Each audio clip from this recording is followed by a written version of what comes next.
Bienvenidos a un programa más de crónicas, personajes y memoria de las Californias. El día de hoy tenemos un invitado, Raúl Cota Álvarez, quien ostenta el Premio Regional de Poesía La Paz 2016.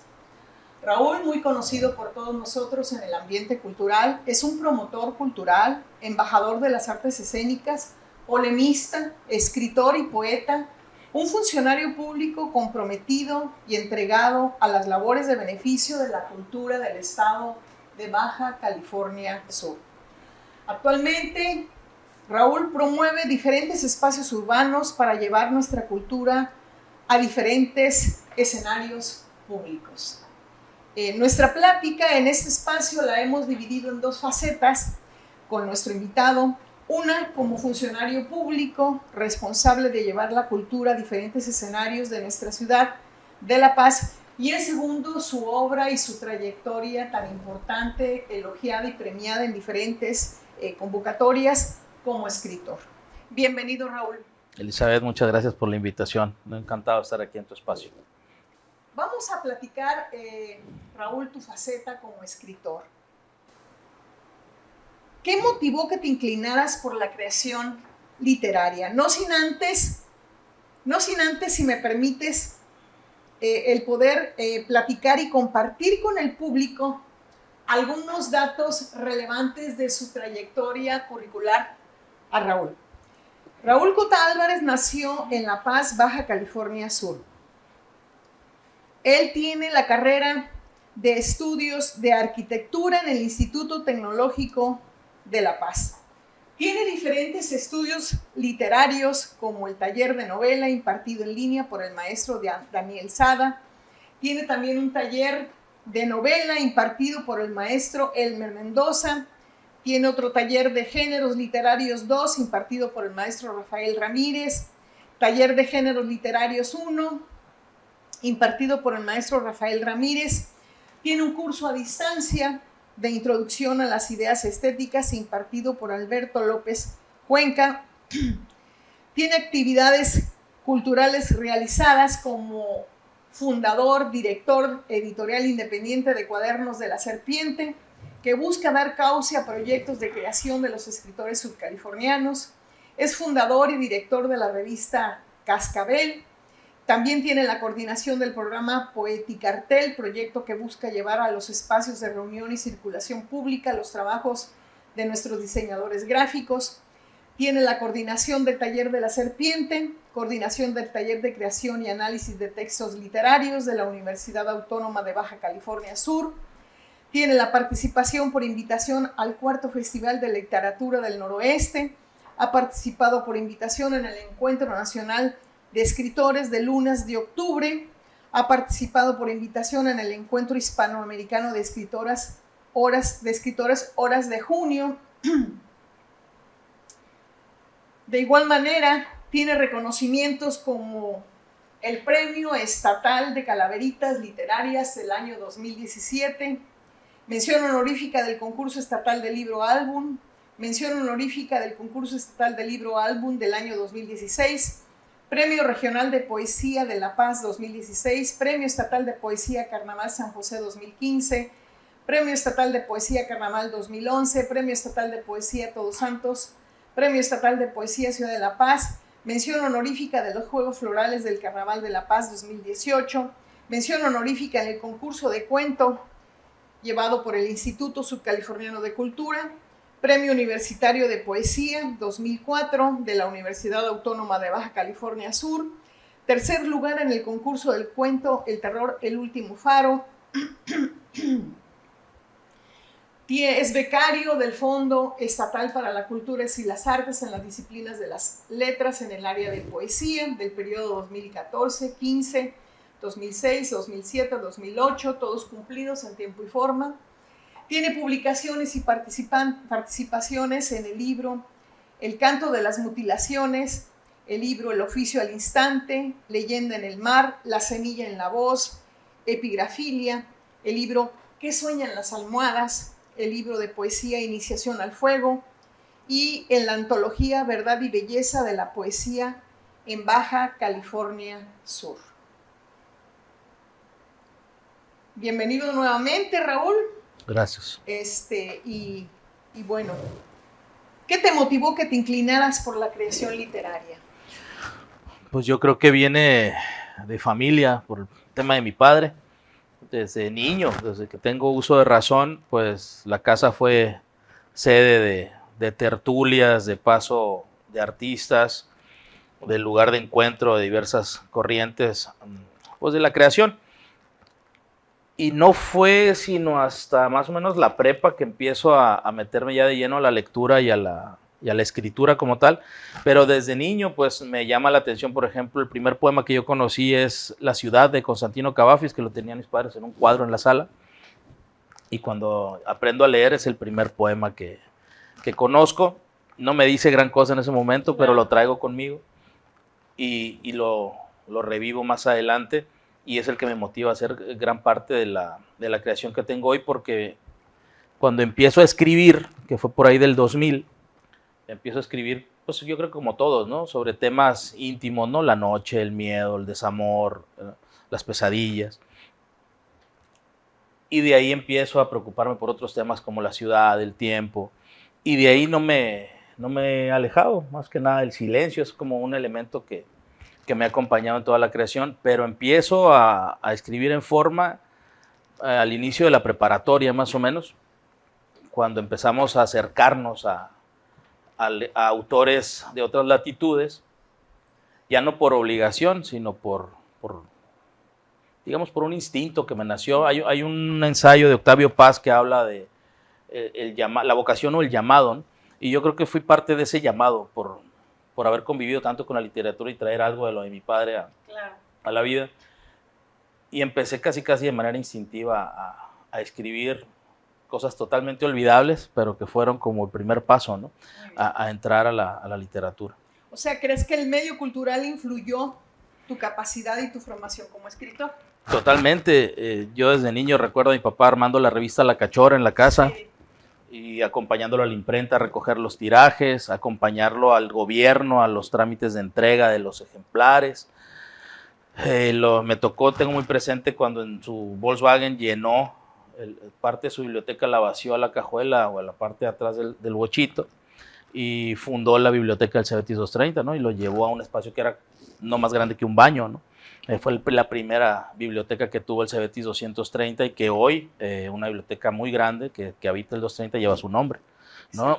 Entonces, todos esos momentos se me han quedado, ¿no? Como dicen, la palabra distrae o convence, pero el ejemplo arrastra, ¿no? Yo creo que todo eso me fue llevando a mí de la mano a que yo quería hacer algo parecido, ¿no? O continuar algo sin saberlo, ¿no? De manera inconsciente. Pero pues de ahí nace Revista Cascabel, por ejemplo, ¿no? Claro. Que es hija de La Cachora. Poeticartel es hijo de Cartel de Poesía, que era un programa que hacían ellos en aquel entonces Dirección de Cultura Municipal. Entonces sí, el medio, la casa de mis padres fue la primera sede de la Alianza Francesa de la Paz. Mi papá estuvo coordinando el programa cultural de las fronteras y recibía escritores en la ramada. Entonces, todo eso lo vivimos nosotros de primera mano y fue algo que me fue impregnando a mí de manera importante. Además, viviste un ambiente en la época que inicia en los 60s, grandes poetas como José María Garmer, Alberto Peláez, Eutimio Pinzón, Rogelio Félix, Néstor Agundo, Edmundo Hernández, Raúl Antonio Cota, tu papá, Arturo Medellín, entre otros grandes subcalifornianos que hay, y muchos más maestros, ¿no? Ellos publicaban en los periódicos que daban un gran espacio, como el Eco de California, ¿verdad? Últimas Noticias, que dedicaban páginas completas. Era la forma en que los poetas en esa época daban a conocer su trabajo. Daban a conocer su trabajo porque no existía el vehículo del libro, ¿no? No, y aparte esa generación... Muy bonito para ti. Fue una generación de grandes autores, sí, y de los mejores gestores culturales, yo creo, hasta la fecha. No hemos tenido lamentablemente tuvimos una involución, yo creo, en ese sentido, porque había mucha revista literaria, estaba Rodaballo, había periódicos de poesía, espacios en los periódicos comunes, amplia difusión del trabajo, y había trabajo en las colonias, en las comunidades. Me tocaba esas caravanas, y que hoy no lo hemos visto, ¿no? Sí. Yo lo comentaba con mi padre hace algunos años, a ustedes les faltó dejar una semilla de de nuevos gestores que continuaran el trabajo, porque ustedes hicieron un trabajo tremendo, tanto como autores como en la gestión cultural y la promoción de la misma, pero ahora nos está faltando ese empuje que ellos tuvieron en esos años. Fueron unos años maravillosos. Claro, en ese sentido. sí. Sí, pues de hecho todavía nos dejan un pedacito de esa semillita que hablas tú, ¿no? El Bobby García, el periodista, escritor también muy prolífero antes de fallecer, nos deja sus últimos libros. Rogelio Félix, que también era un periodista extraordinario, también nos deja mucha información, y creo que es interesante remunerar los espacios que tenía en esa época el grupo, ¿no? La Sala Ibó, el Teatro Juárez y la Casa de la Juventud. Solamente 3. Esas infraestructuras, fíjate. Pero era bullicioso. No, eran claro, centros neurálgicos de la actividad cultural y artística, y todavía en esta calle que baja hacia el malecón, creo que era la Independencia. Así es. Donde se hacían los tianguis culturales, que ahí nos pasábamos los fines de semana. Entonces todo el centro histórico era bullente, ¿no? Ese tipo de actividad a nosotros nos marcó muchísimo, claro, y sin quererlo ni saberlo, ¿no? Pero nos fue llevando por ese gusto de la cultura, la identidad, el arraigo y lo que había que hacer para mantenerlo, ¿no? Y en eso estamos en este camino, ¿no? Pero por ahí empezamos, mis hermanos y yo, yo un poquito más aferrado que ellos, pero ellos también escribieron algunas cosas en su momento, pero yo me decanté totalmente por esto, ¿no? ¿Y cuáles fueron tus primeros trabajos literarios? ¿Cómo surge el poemario? Yo empecé en la secundaria a escribir canciones, de lo que escuchaba, ¿no? Y es totalmente olvidable, ¿no? Pero fueron como mis primeros acercamientos al ritmo, a la rima, a los cortes de verso. Ajá. Pero ya en forma un poemario que talleré con mi padre, que se llamó Elogio de la Pesadilla, que ya nacía de esas inquietudes, ¿no? Del sueño, de la noche, de la soledad. Y empiezo a escribir, y sí, hice alrededor de unos 30 poemas, y se nos atraviesa una convocatoria del Instituto Sudcaliforniano de Cultura, que era el premio de poesía joven 2 de noviembre. Y selecciono lo que marcaba la convocatoria, creo que eran de 5 a 10 poemas, selecciono y los ingreso, ¿no? Y gana ese poemario en el 2002. Y yo siempre he opinado, como tallerista se lo digo a los chicos, no es necesario que ganes un premio para que tu trabajo tenga calidad. Claro. No es un indicador de que seas el mejor o de que los demás no están haciendo bien las cosas, pero siempre es un motivo de aliento y de motivación el que te reconozca un jurado, un trabajo, y que te diga, va bien ese trabajo, ¿no? Estás haciendo bien las cosas. Entonces eso motiva la creación de nuevos ejercicios y de participar en nuevas convocatorias, pero a la par la poesía nace de ese ejercicio. Como que llega un momento en mí en el que lo que estaba leyendo ya necesitaba ser contestado, ¿no? Como que empiezas a querer comunicarte con tus autores, ¿no? Con los que tú estás leyendo. Yo quiero decir algo de lo que ellos están diciendo de otra manera. Y así empiezan a salir los escolios, las notitas al calce, y luego ya van tomando forma de poema, ¿no? Creo que alrededor entre 2000 y 2002 empieza la poesía personal a ya aterrizar en las hojas, ¿no? Muy bien. ¿Utilizas alguna técnica para escribir? No, no soy muy disciplinado en el tema de la literatura. No soy de voy a dedicarme 2 horas diario. Sí leo diario, pero casi no escribo, no hago lectoescritura prácticamente. Generalmente 2, 3 días estoy leyendo, y cuando llega la hora de escribir casi no leo, y entonces escribo 2, 3, 4, 5 horas, ¿no? Fin de semana a veces sí me agarro un poquito la noche y escribo profusamente, pero soy más de intuición, de motivación, de momentos, ¿no? Bueno, ya nos comentabas hace un ratito tus pensamientos sobre lo que escribes, pero ¿a qué están dirigidos los poemas que escribes ahorita? Al ejercicio literario en sí. A mí eso que te digo de la disciplina, de la musa, de la hoja en blanco, de todas esas preocupaciones del escritor, a mí me pega mucho el tema, porque mi papá es una persona, ahorita ya no escribe tanto, pero en las épocas de mayor afluencia de su trabajo, se aventaba 6 horas en el escritorio, 7 horas en el escritorio, ¿no? Y era, no me molesten, ¿no? Necesito atender esto, era una urgencia muy fuerte. Y yo no tengo esa disciplina. Le decía a Raúl Virgen, admiro tu estoicismo, cuando visitaba y estaba él en el escritorio, ¿no? Entonces, para mí el ejercicio literario siempre ha sido como un enigma, ¿no? Porque hay personas que se arroban y hay otros que lo viven con 2, 3 esbozos y son felices, ¿no? El caso de Juan Rulfo, por ejemplo, que es el pilar de la narrativa mexicana con muy pocas obras, ¿no? Y hay quien que escribe para publicar, ¿no? Yo lo hemos visto incluso en autores locales, ¿no? Que no pueden vivir si no publican un nuevo libro y no dicen nada, ¿no? Sí. Entonces, para mí el poema o lo que estoy escribiendo ahora es eso, el silencio, la necesidad de la palabra, la tinta, qué papel juega. Esa es mi preocupación, es un diálogo interno conmigo mismo y que luego encuentro con algunos que también tienen ese conflicto, ¿no?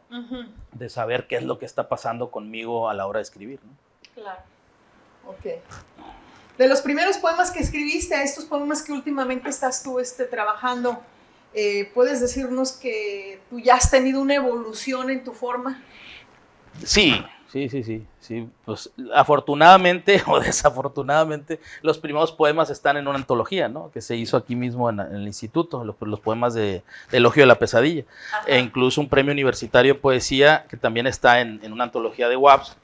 Y puede uno, como autor, regresar a ellos y darse cuenta de que sí había pues muchísimo que trabajar en esos primeros textos. No quiere decir que en estos no haya, que estoy trabajando actualmente, pero sí ha habido un crecimiento. Más allá de lo autodidacta, todas las herramientas adquiridas en los talleres, como alumno y como coordinador, porque los mismos alumnos de talleres te retroalimentan, ¿no? Entonces sí ha habido una evolución en lo técnico, en lo formal, también en el mensaje, pero sigue habiendo mucho camino por recorrer. Yo creo que todos, ¿no? Empezamos con una obra de manera sencilla y posteriormente nos ahondamos un poquito más en más fuentes, lo vamos enriqueciendo. Creo que la gran mayoría tiene una evolución, ¿no? O algunos, como dices tú, producir por producir, pues bueno, ya, ahí sí. Ya el tema de que yo voy a escribir para que me digan escritor es otra cosa, ¿no? Y los que escribimos porque nos sentimos en la urgencia de hacerlo en su momento y no con la mira puesta en publicarlo, ¿eh? Mucha gente, el caso ahí rápidamente menciono a Yaroslava Bañuelos, me encanta el trabajo que hace en poesía. Yo la conocí en el taller de La Serpiente y ella escribía para alimentar esa duda de qué estaba pasando con ella en el sentido del ejercicio literario.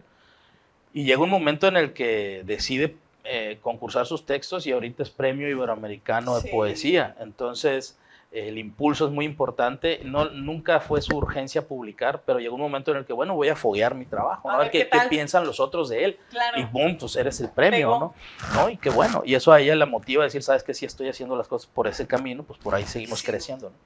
Entonces, yo creo que esa es la urgencia, saber que estamos haciendo las cosas bien para nosotros mismos y luego para los otros, ¿no? Claro. Y viendo la otra faceta tuya, Raúl, como funcionario público, yo te preguntaría, ¿cultura para qué? Para todo. Me gustaría rápidamente decirte el tema, y hay un equívoco en el tema de cultura, sobre todo en la escena, porque mucha gente vincula cultura con arte y artesanía, ¿no? Y cultura no solamente es el arte y la artesanía, cultura son todos los nodos que conforman el tejido social en el que existimos y que nos configuran como entes de un algo, ¿no? De una zona, de un tiempo, ¿no? Somos parte de una identidad, ¿no? Y en el caso de nosotros, pues la identidad subcaliforniana, el arraigo, el sentido de pertenencia, todo lo que se construyó, nuestro origen, el devenir. Y eso lo necesitamos conocer para saber en dónde estamos parados, ¿no? Y hacia dónde queremos ir. Claro. Y nutrirnos de lo que viene, porque tenemos comunidades oaxaqueñas, comunidades de otros estados que vienen y se alimentan, pero también nos dejan identidad de ellos, ¿no? Había un debate en la administración pasada sobre querer hacer las peleas de gallos como parte del patrimonio cultural inmaterial, ¿no? Entonces, eso también es cultura, pero tenemos que cuidar lo que nutre la cultura y no lo que la erosiona, ¿no? La forma de vivir de nosotros. Entonces, cultura es necesario alimentarla en todos los aspectos, ¿no? La cultura de la legalidad, del cuidado del ambiente, las culturas populares, ¿no? Y lo que atiende al arte como parte de nuestro folclore y nuestra expresión más alta, ¿no? Sí, pues redundando un poquito más en lo que tú comentas, la preservación, investigación, difusión del patrimonio cultural, educación, investigación artística, la difusión de las artes, el fomento al libro, la lectura, los estímulos a la creación artística, el fortalecimiento, la difusión de las culturas populares que no las tenemos hoy en día, porque se derogó esa dependencia, no existe. y la descentralización de los bienes y servicios culturales, entre otros rubros de la cultura, requieren de un sector moderno, vigoroso y saludable en lo administrativo, pero orientado también al pleno del beneficio social. Exacto, siempre con la mira de la comunidad. No sirve de nada que tengamos proyectos y planes y tomos de buenas intenciones si todo se va a quedar en la foto, ¿no? El tema es que haya un permear en la comunidad para su beneficio, el formar empresas culturales, el abrirle rutas a nuestros artesanos, hacer un rescate, conservación y divulgación de nuestro patrimonio. Hay mucho trabajo que se tiene que hacer, pero siempre pensando en la comunidad y que se quede ahí, para que la comunidad, siempre se ha pensado desde lo político en el asistencialismo cultural, ¿no? En el llevar un taller, el llevar un evento, el mostrar una cápsula, pero lo que se hace desde las comunidades es más importante. El tema de tráenos un gestor que nos capacite, que nos dé un taller de ocupación o que nos dé un oficio a través de un taller y que nosotros podamos entonces a la siguiente etapa de ese programa ser nosotros los facilitadores de ese proyecto a la comunidad, y tú como instancia gubernamental solamente nos facilites herramientas periódicamente, ¿no? Material didáctico, difusión, la cuestión de los instrumentos. Pero sí es importante, es vital y es lo primero que tenemos que tener en cuenta, ¿no? Que todo el esfuerzo institucional o independiente, como también los esfuerzos particulares lo hacen, vaya enfocado en el crecimiento de la comunidad. Claro. Entonces ya es hora que el sector oficial de cultura se modernice, se adapte a los nuevos tiempos y circunstancias en beneficio de una cultura más amplia y democrática que evite duplicidades, malas burocracias y sistemas clientelares, ¿no? Eso es vital, el tema de la duplicidad de funciones, voy a hacer un evento, yo estado y luego yo municipio voy a hacer el mismo en otro lado, realmente estamos distrayendo a la comunidad de lo que se pretende hacer. Una de las decisiones lamentables a nivel municipal, el desaparecer el Instituto Municipal de Cultura y volverlo dirección, cuando se vino trabajando durante años, desde que era un departamento, hasta llegar a un instituto que era falible, que tenía que tener elementos todavía mejores de control, que tenía que mejorarse, modernizarse. A partir de lo ya hecho. Claro, seguir creciendo. Pero ahora le quitas esa cualidad de instituto, que es cuando tienes acceso a recursos federales, cuando puedes incidir de mayor manera en diversas funciones, lo conviertes en una dirección, lo metes junto a otras direcciones en un cuello de botella que depende de una dirección general, donde se hiperburocratizan las decisiones y no puedes avanzar si no te autorizan dar un paso los 7 jefes que tienes arriba, ¿no?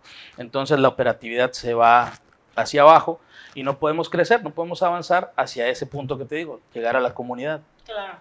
Entonces sí es necesario, se entienden los cambios por motivaciones de la índole que sea, pero sí se tiene que hablar, sí se tiene que permitir que otros hablemos, los que estamos ahí en el día a día, que escuchen y que podamos avanzar así, sin duplicidad, haciendo sinergia hacia lo mismo, porque las herramientas de uno y de otro son distintas, ¿no? Las funciones son distintas, pero al unirse impactamos de mejor manera en todo el entorno sudcaliforniano. Tiene que haber un equilibrio entre lo administrativo y lo social de los bienes y servicios culturales. Totalmente.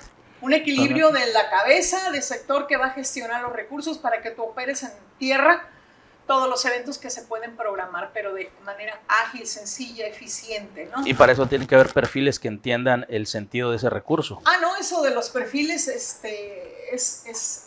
gravísimo, ¿no? Porque desafortunadamente, pero fíjate que no sé si tú sabías que desafortunadamente la cultura no está elevada a rango constitucional.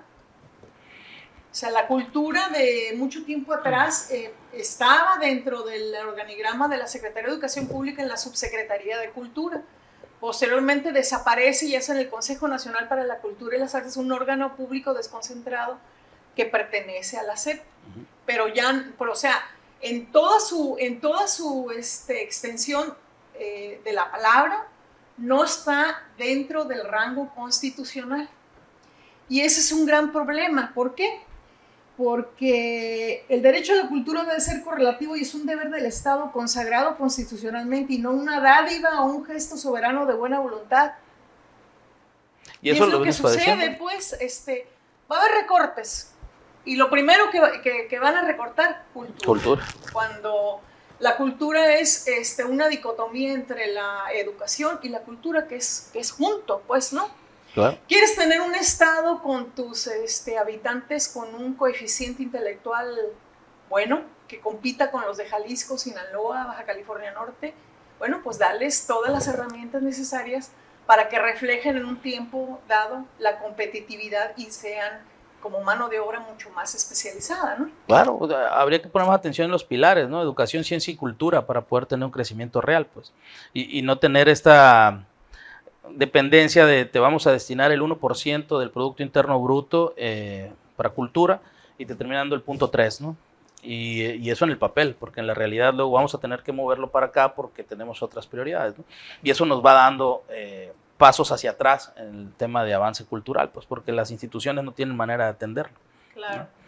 Sí, y también yo veo históricamente cómo las instituciones culturales en el Estado, tradicionalmente desde el 94 que se dio origen al Instituto Subcaliforniano de Cultura, como siempre estas han sido dirigidas por artistas, pues el que no es músico, el que no es pintor, el que no es escritor, poeta, son los que dirigen la institución, pero no es lo mismo, el que tiene que estar en la dependencia cultural es un experto en políticas públicas que vaya a gestionar desde el papel sanitario de los baños de la institución hasta el salario del trabajador. Claro. Sí, nos ha tocado. Que facilite las herramientas, Raúl. Pues es que es lo básico, la facilitación de herramientas tanto en casa como fuera de ella, pues. Porque si tenemos un desorden en casa no podemos hacerlo. Vuelvo a lo municipal, pues. Tenemos a las bibliotecas abandonadas, ¿no? No tenemos un centro neurálgico como el Centro Municipal de las Artes operando. No tenemos una... Pues ahorita no está operando el SEMA. Está trabajando con 12 talleres. Está trabajando... ¿Cuántos talleres tenías cuando saliste? 58. Atendíamos a más de 700 alumnos y 10 colonias aledañas. Ahora no se está haciendo extensionismo, no se está yendo a las colonias, claro. No se está atendiendo el arte urbano, no se está atendiendo los proyectos de los artistas que llegan a solicitar el esfuerzo, no se está atendiendo la profesionalización de los artistas. Las bibliotecas, que son un espacio que ahora nos enseñó la pandemia, ¿no? Tenemos que hacerlas crecer hacia espacios de acceso educativo remoto, para esta hibridación del acceso a la información, y espacios para taller, que son espacios idóneos para la realización de talleres y atención al público. Tenemos un abandono precisamente por eso, porque no estamos atendiendo el perfil de un gestor con conocimiento de política pública aplicada a cultura, ¿no? Y no se atiende la casa, pues menos se va a atender hacia afuera, ¿no? No, por supuesto, totalmente de acuerdo contigo, ¿no? Y me llama mucho la atención que hoy en día tú tratas de darle vida a esos espacios urbanos como el kiosco del Malecón, como el Jardín Velasco, en llevar diferentes escenarios, el Parque de los Pájaros, tanto de música, danza, diferentes artes escénicas. ¿Cómo ha respondido la ciudadanía? Bueno, pues el programa institucional de Foro de la Alegría que atiende el Muelle Fiscal, el Jardín Velasco y el Kiosco del Malecón ha ido teniendo una repercusión muy positiva. Ahorita ya reunimos a más de 4,000 personas en el devenir de los 3 meses que tiene de vida el foro, ¿no?